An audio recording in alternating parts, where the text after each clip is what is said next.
Му го давал клучот од автомобилот повеќе од 2 години, иако знаел дека син му Васил Јованов нема возачка дозвола и има 11 сообраќајни прекршоци. Обвинителството го товари и таткото Зоран Јованов за предизвикување општа опасност, бидејќи бил свесен дека неговиот син веќе има дебело досие, но и покрај тоа свесно му дозволувал да управува возило.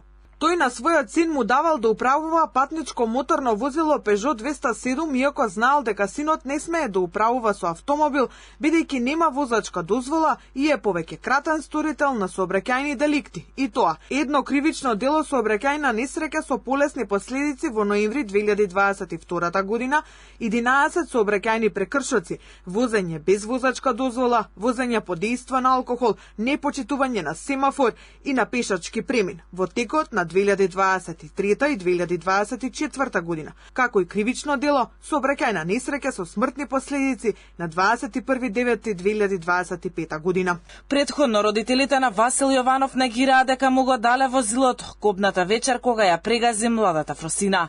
Тие тврдеа дека воопшто не му дозволувале да вози без возачка, но тој таа вечер го украл автомобилот.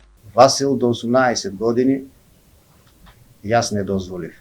Ниту со мене, ниту со чичко му да вежба како што некои сакаа да прават, верувајќи дека најдобро се учи со инструктор од почеток.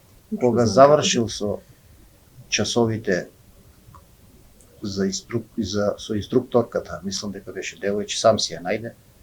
Кога пројде низ тој процес, предпоставувам дека помислил дека знае да вози. Предпоставувам. И го има украдено. Младата Фросина беше прегазена на пешачки премин на булеварот Партизански одреди на 29 јануари, 15 минути пред полноќ. Јованов управувал со возилото под дејство на алкохол и возел со речиси двојно поголема брзина од пропишаната, потврдија од основното јавно обвинителство. Скопското обвинителство минатата недела поднесе обвинение против Васил Јованов. Тој се товари за тешки дела против безбедноста на луѓето и имотот во сообраќајот. Во претходната судска постапка Јованов правосилно беше осуден од Скопска апелација на 3 години и 10 месеци затворска казна за дилање дрога. Првостепената пресуда на кривичен беше да оди во поправен дом, но апелационите суди ја заменија со ефективен затвор.